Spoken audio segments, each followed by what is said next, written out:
दलित बांधव जिथल्या तिथं आहे. महाराष्ट्र म्हणलं की काय डोळ्यासमोर येतं? मराठा तितुका मिळवावा. मराठा तितुका मिळवावा नाही, मराठा तेवढाच मिळवावा. मराठा तितुका मिळवावा नाही, मराठा तेवढाच मिळवावा. आणि ओबीसी दलित भटका संपवावा. मराठा तितुका मिळवावा, मराठा तेवढाच मिळवावा आणि ओबीसी संपवावा. हे धोरण या मुख्यमंत्र्याचं आहे, हे धोरण विरोधी पक्षांचं आहे, हे धोरण प्रत्येक पक्षाचं आहे. म्हणून आम्हाला इथं उपोषणाला बसावं लागलंय. राज्यामध्ये असं आहे की मराठा समाज आणि ओबीसी समाज प्रामुख्याने राज्यातला बलाढ्य समाज आहे. दोन्ही मोठे संख्येने असलेले समाज आहेत. दोन्ही समाजामध्ये असंतोष आहे वेगवेगळ्या माध्यमांमध्ये. निवडणुकांसाठी सर्व पक्ष जसं तुम्ही म्हणता की सगळे जागा ठरवणं पारंगा ठरवण्यामध्ये तर हे असं धगधगते राहिले दोन मोठे महाराष्ट्राचे पार्टनर निवडणुका सहजासहजी होतील. हे बघा, तुम्ही म्हणताय तसं मराठा समाजाच्या तरुणांची मागणी बेरोजगारीची बेकारीची असू शकते, पण त्याचं उत्तर ओबीसीचं आरक्षण आहे हे सांगितलं कोणी या जरांगेंना? मराठा बांधवावर गरिबीची परिस्थिती आली म्हणजे सामाजिक न्यायाचं आरक्षण जबाबदार आहे हे सांगितलं कोणी माझ्या मराठा बांधवांना? या प्रश्नाचं उत्तर आम्हाला मुख्यमंत्र्यांकडून हवंय. अरे त्याच्यासाठी सोशल वेलफेअर आहे, सोशल असिस्टन्स आहे, अनेक योजना आहेत ना, बजेट आहे. जे जे म्हणून आमदार खासदार रिपीट अगेन अगेन निवडून गेले, जे जे म्हणून सरदार वतनदार आमदार खासदार मंत्री मुख्यमंत्री झाले, हे जबाबदार आहेत या गोष्टीला जबाबदार अशोकराव चव्हाण आहेत, शंकरराव चव्हाण आहेत स्वर्गीय. या गोष्टीला पृथ्वीराज बाबा चव्हाण जबाबदार आहेत. या गोष्टीला शरदचंद्रजी पवार 1000% जबाबदार आहेत. या माणसांना जाब विचारायचा जरांगेंनी सोडलाय आणि यांचं खापर कुणाच्या डोक्यावर फोडायचं चालू आहे तर ओबीसी आरक्षणावर, की ज्या ओबीसींना सामाजिक न्याय हक्काच्या योजनासाठी या महाराष्ट्रामध्ये 1% सुद्धा बजेटरी तरतूद नाही. जरांगे पाटील, तुम्ही उद्या आलाच ओबीसी मध्ये, काय मिळणार आहे तुम्हाला 1% बजेट मधनं? चोर सोडून संन्याशाला फाशी देताय तुम्ही. चोर सोडून या आमदार खासदार कारखानदार हरामखोरांना बाजूला सोडून तुम्ही ओबीसीच्या बांधवांना शिक्षा देताय, ज्याला अजून घर मिळालं नाही, ज्या भटक्यांना अजून पालामध्ये राहतात. अरे जरांगे, लाज वाटली पाहिजे आपल्याला आणि आपल्या ह्या अशी आंदोलनाची भाषा बोलणाऱ्या माणसांना. उपोषणाला काय बसताय? आम्हाला खूप छान वाटतंय म्हणून इथं आज उपोषणाला बसलो का? तुमचं 6वं उपोषण आहे. 6 उपोषणामध्ये तुम्ही मागण्या बदलत गेलाय. आमचं 2रं उपोषण आहे. आमचं आरक्षण वाचवण्याचं उपोषण आहे. कुणाला शिव्या देण्याचं नाही, कुठल्या जातीला नावं ठेवण्याचं नाही. आम्ही जातीय अभिनिवेशाची भाषा बोलत नाही, आम्ही प्रवर्गाची भाषा बोलतोय, 450 जातींची भाषा बोलतोय. आज 4 वाजता प्रश्न असा होता, दोन मोठे समाज अशांत आहेत सामाजिक सगळ्या मागण्यांवरून. येणारी निवडणूक त्या दोन समाजाच्याच करिता मांडली जाणार आहे. दोन्ही समाज असंतोष आहे. निवडणुका सहजासहजी होतील का? ओबीसी नाराज आहे आणि मराठा सुद्धा वेगवेगळ्या मागण्या. आता निवडणुका पक्ष पार्ट्यावर होणार नाहीत. या निवडणुका ओबीसी वर्सेस मराठा अशाच होतील. सामाजिक न्यायाच्या बाजूनं जी माणसं उभी राहतील त्या माणसांना ओबीसी बांधव इथून पुढच्या कालावधीमध्ये समर्थन देईल, साथ देईल. प्रस्थापितांचं राजकारण, अरे जरांगे पाटलांच्या स्टेजवर जायला रांग लावतात ही माणसं, पाठिंबा द्यायला रांग लावतात. ह्या माणसांनी ओबीसीच्या एखाद्या डायसवरती, एखाद्या विचारपीठावरती, एखाद्या आंदोलनात येऊन पाठिंबा दिला का? आणि मग त्यांना ओबीसीनी का मतदान करायचं? मग उद्धव ठाकरे साहेब असोत, पृथ्वीराज बाबा चव्हाण असोत, अशोकराव चव्हाण असोत, शरदचंद्रजी पवार असोत, रोहित पवार असोत, तानाजी सावंत असोत, एकनाथराव शिंदे असोत, अरे तुम्हाला ओबीसी एक ब्र शब्द तुमच्या तोंडात येत नाही. लाज वाटते एकनाथराव शिंदे तुमची आम्हाला, की या महाराष्ट्रातल्या 60% लोकांच्या बाबतीमध्ये अरे तुम्ही 12-13 करोड जनतेच्या दायित्वाची शपथ घेतली एकनाथराव. तुमचे कायदेशीर सल्लागार कुठे आहेत? अटॉर्नी जनरल कुठे आहेत? गॅजेट लावायला चाललाय, काय आहे त्या गॅजेटमध्ये? या प्रश्नांची उत्तरे आम्हाला हवी आहेत. शंभूराजे देसाई यांनी आज 4 वाजता मराठा धनगर समाजाच्या प्रश्नांबाबत आढावा घेण्यासाठी एक बैठक बोलवलेली आहे. मुख्यमंत्र्यांनी तशा प्रकारचे निर्देश त्यांना दिलेले आहेत. शंभूराजे देसाईंनी बैठक केल्याबाबत. बैठक घेतल्यानंतर काय होणार आहे? या बैठका म्हणजे ढोपराला गुळ लावण्याचा प्रकार आहे. सरकार फक्त प्रत्येक आंदोलनाच्या नेत्यांना, त्या उपोषणकर्त्यांना ढोपराला गुळ लावते आणि बस घे चाटत म्हणते. साध्या सोप्या भाषेमध्ये, अपिलिंग भाषेमध्ये बोलतोय. ह्या शासनाला काही पडलेलं नाही. सत्तेमधून पैसा आणि पैशामधून सत्ता, टेंडरवाल्यांना आणि 2 नंबरचे बोगस धंदे करणाऱ्यांचं प्रोटेक्शन करणारा हा मुख्यमंत्री आहे. त्यामुळे यांना काय सामाजिक न्यायाची डेफिनेशनच माहित नाही या लोकांना. रिझर्वेशन का दिलं जातंय, कुणाला दिलं जातंय, रिझर्वेशन म्हणजे काय, रिझर्वेशन लाभाची योजना आहे का, रिझर्वेशन गरिबी हटावचा प्रोग्राम आहे का. Reservation is equal to representation, reservation is equal to प्रतिनिधित्व. मराठ्यांचं प्रतिनिधित्व नाही म्हणायचं का मुख्यमंत्री तुम्हाला? कशात प्रतिनिधित्व नाही मराठ्यांचं? पंचायत राजमध्ये नाही, कोऑपरेटिव्ह सेक्टरमध्ये नाही, महाराष्ट्राच्या विधानसभेत नाही, डीसीसी बँकांमध्ये नाही, देशाच्या संसदेत खासदार निवडून देतात त्याच्यात प्रतिनिधित्व नाही, नोकऱ्यांमध्ये शिक्षणामध्ये तुमचं रिप्रेझेंटेशन नाही. कशात तुमचं प्रतिनिधित्व नाही? रिझर्वेशन म्हणजे प्रतिनिधित्व आहे. एकनाथराव कान उघडे ठेवून ऐका. रिझर्वेशन म्हणजे गरिबी हटाव नाही, हे संविधानाला अपेक्षित नाही. म्हणून आम्हाला आज उपोषणाला बसावं लागतंय. सर, दोघांच्या आंदोलनाकडे आम्ही 1 वर्षापासून बघतोय. मनोज जरांगे यांनी फोकस केलाय देवेंद्र फडणवीसांना टार्गेट करण्याचं. आता तुमचं आंदोलन असं दिसतं, कालपासून तुम्ही एकनाथ शिंदे म्हणजे मुख्यमंत्र्यांना टार्गेट करताय. हे बघा, या प्रश्नाचं उत्तर आम्हाला नेहमी काय म्हणतायत, पहिले म्हणले आम्हाला वडेट्टीवारांचे समर्थन, पुन्हा म्हणले आम्हाला छगनराव भुजबळांचे समर्थन, आता म्हणतायत देवेंद्र फडणवीसांची भाषा बोलतायत, रोहित पवार बोललेत. माझी तुम्हाला हात जोडून विनंती, आम्ही सगळ्यांचे समर्थक आहोत. हे काय आतंकवादी आहेत का? हे पण या महाराष्ट्राचेच आहेत ना. आम्ही आहोत समर्थक. मग जरांगे पाटील कोणाचे समर्थक आहेत त्यांनी एकदा सांगावं. मी काल पण बोललो ही गोष्ट. आता मुख्यमंत्री टार्गेटवर का? हा, मुख्यमंत्री जबाबदार आहेत ना. साईन कोण करणार आहे, GR कोण करणार आहे, अधिकार कोणाला आहे? मुख्यमंत्र्यांना ना. मग मुख्यमंत्र्यांना टार्गेट करू नये. आम्ही सगळ्यांना विचारतो आहोत. कुठल्याही पक्षाच्या अजेंड्यावर ओबीसीचा प्रश्न येत नाही. कोणीही, अरे ज्या वंदनीय बाळासाहेब ठाकरेंच्या शिवसेना वाढवण्यासाठी ओबीसी भटके विमुक्त जाती खपल्या, बाळासाहेबांनी आमदार खासदार केलं ओबीसीना विजयंतीला, तेच उद्धव ठाकरे शिवसेनेच्या शाखा प्रमुखाला बाकीच्यांना संधी देतात. पण आमदार खासदार मंत्री व्हायची वेळ आली की हेच उद्धव ठाकरे आता मराठ्यांना संधी देतात. अरे पण आमचा उद्धवजी ठाकरे साहेबांवर ओबीसीच्या बाजूने तुम्ही बोलणार का नाही?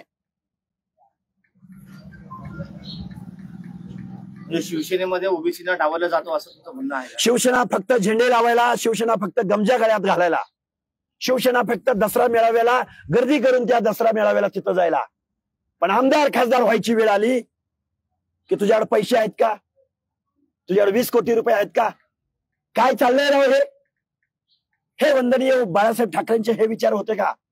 या प्रश्नाची उत्तरं सुद्धा आम्हाला हवी आहेत.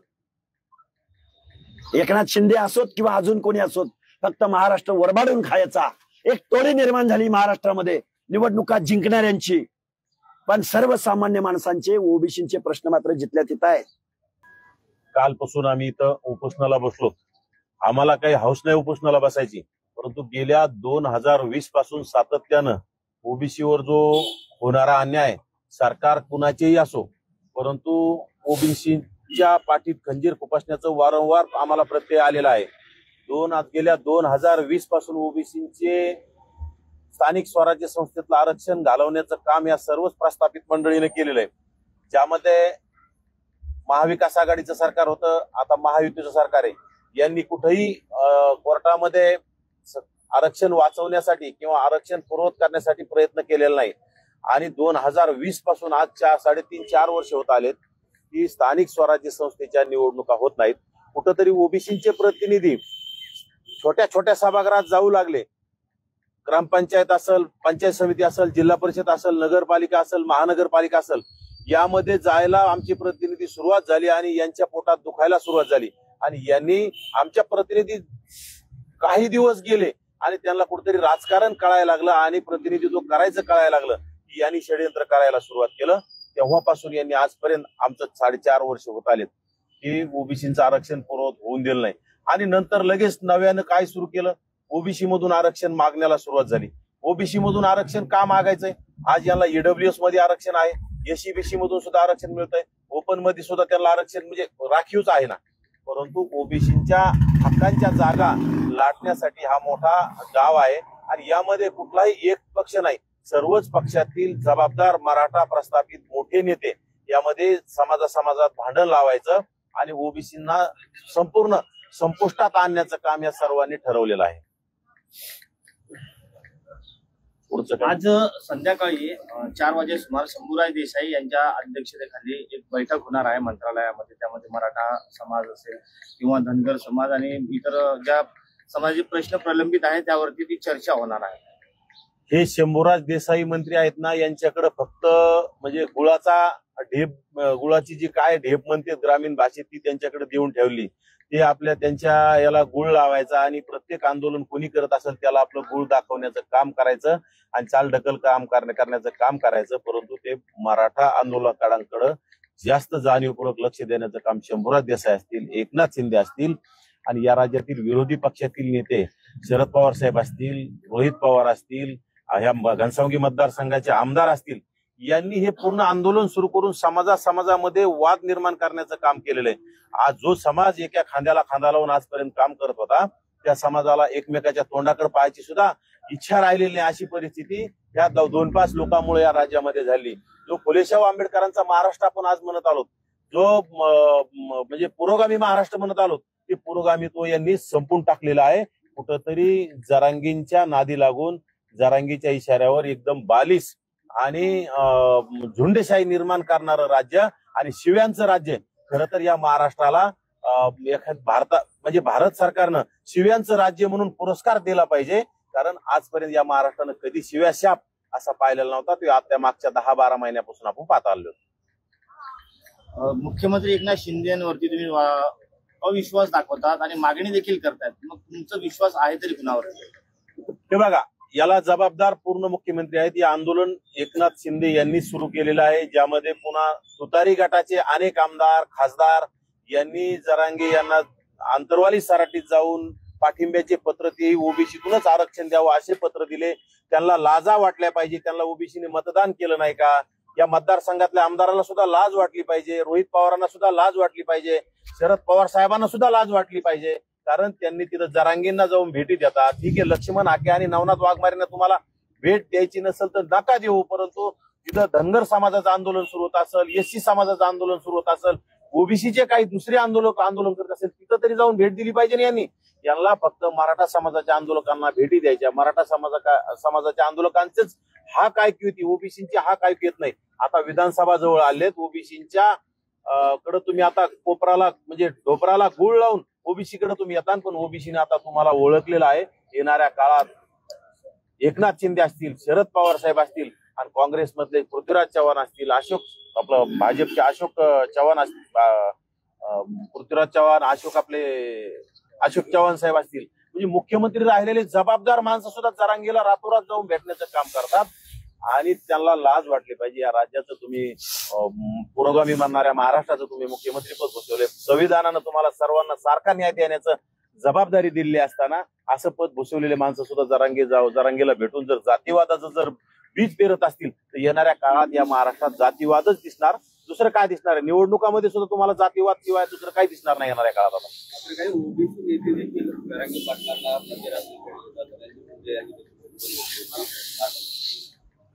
धनंजय मुंडे यांना मी स्वतः फोनवरून बोललोय, त्यांनी असं सांगितलं की मी जरांगेंची भेट घेतली नाही. यामध्ये असं सुद्धा असू शकतं की जरांगे यांना मंत्री भेटण्याची आणि मंत्री भेटले असं बाहेर सांगण्याची मोठी हौस आहे, कारण बाहेर मंत्री भेटले आणि बाहेर सांगितलं म्हणजे पुन्हा खोके घेऊन येणाऱ्यांची गर्दी लागते, ज्यामध्ये सत्तार येऊन भेटले, पृथ्वीराज चव्हाण येऊन भेटले, अनेक असे भेटले, म्हणजे त्यांना उद्या कुठेतरी रसद पुरवण्यासाठी आणखी लोकांची गर्दी वाढत यासाठी हा केलेला इव्हेंट सुद्धा असू शकतो. कारण की स्वतः धनंजय मुंडे यांनी स्पष्ट सांगितलं की मी यांना भेटलेलो नाही. खोके म्हटले तुम्ही, काय खोके काय घेऊन येतात, कोण घेऊन येतात, काय माहिती तुमच्या? खोके या राज्यामध्ये जरांगेंनी लोकसभेला खोके घेऊनच प्रस्थापित मराठ्यांना निवडून आणण्याचं काम केलंय. जरांगेंना जर खरंच गरीब मराठ्यांची कळकळ असती तर आमच्या मतदारसंघात जालना लोकसभेला मंगेश ससाने नावाचा गरीब कुटुंबातला तरुण, त्यांचा सहकारी तो निवडून आला असता, त्यांनी सपोर्ट केला असता. त्यांनी कल्याण काळे यांना सपोर्ट केला, कारण त्यांनी माणसं पाहून, पैशावाले माणसं पाहून त्यांना सपोर्ट करण्याचं काम केलं आणि फक्त ओबीसींच्या विरोधात कट्टर भूमिका घेतली, परंतु मराठ्यांमधले निवडून आणायचे तर पैशावाले आणायचे, गरीब मराठ्यांना निवडून आणण्याचं त्यांनी काम केलं नाही. खरं तर जरांगींच्या आंदोलनानं गरीब मराठ्यांचं मोठं नुकसान आहे. गेल्या पोलीस भरतीमध्ये सुद्धा ईडब्ल्यूएस नसल्यामुळं मराठा समाजाचं मोठं नुकसान झालंय. आता एमबीबीएस मध्ये सुद्धा मराठा समाजाचं मोठं नुकसान झालंय. याचे ईडब्ल्यूएसचे खरे मारेकरी कोण असतील तर जरांगे असतील. जरांगेंना ओबीसीत घुसण्याच्या हट्टापायी म्हणजे मराठा समाजाचं नुकसान होत आहे. आणि ओबीसीत जर मराठे आले तर ओबीसीचं नुकसान आहे, मराठ्यांचं तर आतोनात नुकसान आहे. हे गरीब मराठ्यांनी सुद्धा मराठ्यांना कळलं पाहिजे आणि जरांगेंनी आता थोडा अभ्यास करून पुढचं आंदोलन केलं पाहिजे. जरांगीच्या आंदोलनाचा शेवट सरकारने संपर्क केला त्या निवडणुकीचे सक्रिय जाणार आहे, उभे राहणार त्या लोकांना पाहिजे. त्यांच्या आंदोलनाचा शेवट त्यांनी ठरवलेलं सरकारचा विश्वास. तुमच्या आंदोलनाचा शेवट सुद्धा तशाच पद्धतीने होईल. हे बघा, काहीतरी भूमिका घ्यायची. जरांगींनी भूमिका घेऊ शकत नाहीत. जरांगे वारंवार म्हटले 288 आमदार मी उभा करणार. जरांगे पाटलांना माझं पुन्हा एकदा आव्हान आहे की 288 नाही, त्यांनी फक्त 88 उमेदवार उभा करून दाखवावेत आणि त्यापैकी फक्त 8 आमदार निवडून आणून दाखवावेत. जरांगेमध्ये कुवत राहिलेली नाही. जरांगींना सर्व लोकांनी ओळखलंय. गेल्या वेळी दलित आणि मुस्लिम समाजाला फसवण्याचं काम जरांगे असेल आणि काँग्रेस इंडिया आघाडीनं संविधान धोक्यात आहे, मुस्लिम समाजाविरोधात कायदे सुरू आहेत असं सांगून दलित आणि मुस्लिमांनी भाजपच्या विरोधात काम केल्यामुळं इंडिया आघाडीला त्याचा नक्कीच फायदा झाला आणि जरांगेच्या नावाने डांगोरा पिटण्याचं काम सुरू आहे. हा जरांगेंना कुठलंही श्रेय जात नाही. याचं गेल्या लोकसभेचं इंडिया आघाडीचं श्रेय फक्त दलित आणि मुस्लिम बांधवांना जातं. यामध्ये ओबीसी समाजाने सुद्धा आज शेतीच्या विविध याच्यामध्ये शेतीच्या मालाला भाव नाही आणि शेतीसाठी ज्या लागणाऱ्या उपयोगी वस्तू आहेत याला पूर्ण महागाई झाली. याच्यामुळे शेतकऱ्यांनी सुद्धा कंटाळून त्या भाजपच्या विरोधात मतदान केलं. त्याचं श्रेय जरांगे वारंवार घेत राहतात आणि जरांगेने ते आता येणाऱ्या काळात श्रेय घ्यायचं काम जनता हुशार झाली. ज्यामध्ये जर जरांगे पॅटर्नच चालला असता तर आदरणीय बाळासाहेब आंबेडकर जरांगेने येऊन भेटले होते. बाळासाहेब आंबेडकरांना यांनी निवडून देण्याचं काम केलं असतं. इम्तियाज जलील येऊन भेटले होते, इम्तियाज जलीलांना यांनी निवडून देण्याचं काम केलं. जरांगेंनी फक्त मराठ्यांना निवडून आणण्याचं, तेही प्रस्थापित मोठ्या मराठ्यांना निवडून आणायचं, गरीब मराठ्यांना पाडण्याचं मोठं त्यांनी राजकारण केलं. आणि आम्ही काही राजकारण करण्यासाठी इथं आलेलो नाहीत. आज आम्हाला फक्त आमचं ओबीसीचं हक्काच्या ताटातली आमची भाकर वाचवायची, आमचं हक्काचं आरक्षण वाचवायचंय. आमचं 27% आरक्षण आहे ते आमचं अबाधित राहिलं पाहिजे. गेल्या काही महिन्यात 57 लाख बोगस कुणबी प्रमाणपत्र वाटप करण्याचं काम या जातीवादी मुख्यमंत्र्यांच्या इशाऱ्याने जातीवादी अधिकाऱ्याने तात्काळ अशी प्रमाणपत्र रातोरात वाटप करण्याचं काम केलंय. त्या प्रमाणपत्र बोगस आहेत का खरे आहेत याच्यासाठी मुख्यमंत्र्यांनी आम्हाला श्वेतपत्रिका काढू आणि जे बोगस असणाऱ्या घेणाऱ्यावर आणि देणाऱ्यावर दोघांनाही कारवाई करू असा आम्हाला शब्द दिला होता. तो सुद्धा त्यांनी अद्याप पाळलेला नाही. सगळ्या सोयऱ्यांचा अध्यादेश असेल याच्यामध्ये सुद्धा आम्हाला लेखी कुठं आश्वासन दिलेलं नाही. म्हणजे फक्त आश्वासनाची तात्पुरती खैरात करायची, उपोषण उठवायचे आणि ज्यांना जे करायचंय ते करत राहतात आणि मराठ्यांना जे द्यायचंय ते देत राहतात. आज राज्यामध्ये ओबीसीच्या कुठल्याही महामंडळाला निधी नाही. मराठ्यांच्या अण्णासाहेब पाटील विकास महामंडळाला भरघोस निधी देण्यात आला, ज्यामध्ये मराठा तरुणांना 25-25 लाख रुपये बिनव्याजी कर्ज मिळतंय. आमच्या गरीब ओबीसींना 1 रुपया कर्ज मिळत नाही. म्हणजे एका बाजूला भरघोस निधी द्यायचा आणि एक बाजूला सपशेल अन्याय करण्याचं काम या जातीवादी एकनाथ शिंदेने केलंय. त्यामुळे येणाऱ्या काळात नक्कीच तुम्ही विचारल्याप्रमाणे आम्हाला सुद्धा आता निवडणुकांच्या मैदानात उतरावं लागणार आहे. आम्ही स्वतः निवडणुका लढणार नाही आहोत, परंतु आम्हाला आमचे ओबीसीचे प्रतिनिधी सभागृहात भांडण्यासाठी, सभागृहाला जाब विचारण्यासाठी जास्तीत जास्त प्रतिनिधी कसे पाठवता येतील याकडे आम्हाला लक्ष द्यायचे आणि ते आम्ही करणार आहोत. तुम्ही विरोधकांना देखील विरोध करताय, सत्ताधाऱ्यांना विरोध करताय. काल तिसरी आघाडीची घोषणा झालेली आहे, तुम्ही त्या तिसऱ्या आघाडीसोबत जाणार का? आमची कुठली आघाडी नाही. जो पक्ष आम्हाला उमेदवारी आमच्या ओबीसीनं उमेदवारी देईन त्याला आम्ही समर्थन करणार आहोत. आम्हाला पक्षाची काही घेणं देणं नाही. आम्ही सर्व पक्षांना आम्ही सहकार्य करणार आहोत. फक्त आमच्या ओबीसी उमेदवार आणि गरीब मराठ्यांना सुद्धा आम्ही मदत करणार आहोत. जर प्रस्थापित मराठे जर पुन्हा तेच करत नाही राहायचं, काही ठिकाणी गरीब मराठ्यांना सुद्धा आम्ही सपोर्ट करू. गरीब मराठ्यांनी आम्हाला सपोर्ट केला तर आम्ही त्यांना सपोर्ट करू आणि त्यांनी सुद्धा आम्हाला सपोर्ट केला पाहिजे. त्यामुळे आता ओबीसी तर हा गरीबच समाज आहे. ओबीसी मराठ्यांना समर्थन करू. जर त्यांनी गरीब मराठा उभा केला तर तुम्ही त्याला समर्थन करणार का? नक्की करणार. पण जरांगेत धमक पाहिजे ना गरीब मराठ्यांना उभा करायची. जरांगेंची तुतारी वाजवणं बंद पडेल ना. तुतारीच्या इशाऱ्यावर जरांगेचं सगळं सुरू आहे आणि तुतारी आणि बाणाच्या इशाऱ्यावर. जर बाण आणि तुतारी जर जरांगेच्या बुडात घुसला तर अवघड होईल ना. त्यामुळं जरांगेंच्या याच्या वक्तव्याकडे लक्ष देऊन आता येणाऱ्या काळात तुम्ही सुद्धा दुर्लक्ष करा, कारण जरांगे मी वारंवार सांगत आलो की 288 नाही, फक्त ते 88 उमेदवार उभा करा, ते काही उमेदवार करणार नाहीत. ही फक्त गरीब मराठ्यांना फसवायचं, रसद घ्यायची आणि आपली पोळी भाजून घ्यायची, गरीब मराठ्यांची फसवणूक करायची, ओबीसीची फसवणूक करायची आणि दलित आदिवासींची सुद्धा फसवणूक करायची, मुस्लिमांची सुद्धा फसवणूक करायची. हे जरांगे वारंवार म्हणजे मागच्या लोकसभेतून आपल्याला अनुभवाला आले आणि येणाऱ्या काळात सुद्धा तेच येणार आहे.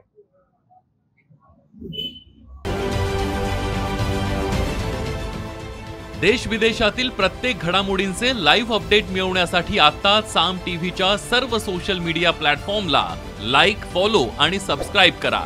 तसंच सर्व नोटिफिकेशनसाठी बेल आयकॉन प्रेस करायला विसरू नका.